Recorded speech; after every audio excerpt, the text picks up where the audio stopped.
Did Jesus' resurrection actually happen? We've gone over some good evidence that supports the fact that Jesus really did rise from the dead. But there is one more piece of evidence left that we'd like to cover.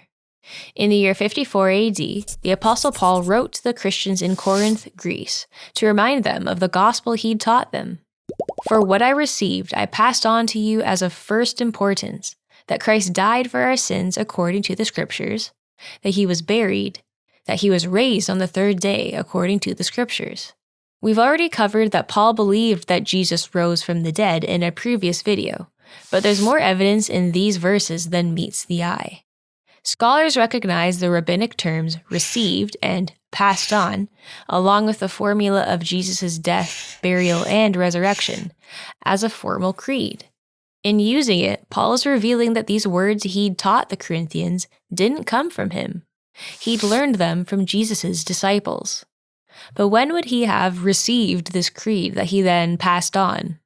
Our most likely answer comes from Galatians 1 verses 11 to 19, where Paul describes his journey to Jerusalem 3 years after his conversion on the road to Damascus.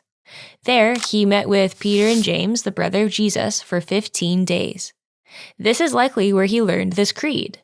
Since most scholars date Paul's conversion to between 33 and 36 AD, and Paul says he went to meet Peter and James 3 years after that, what we have in Paul's statement in 1 Corinthians 15 is documented eyewitness evidence to within 3 to 6 years of Jesus' resurrection, showing that the earliest Christians had already established and were teaching a formal creed about Jesus' death, burial, and resurrection.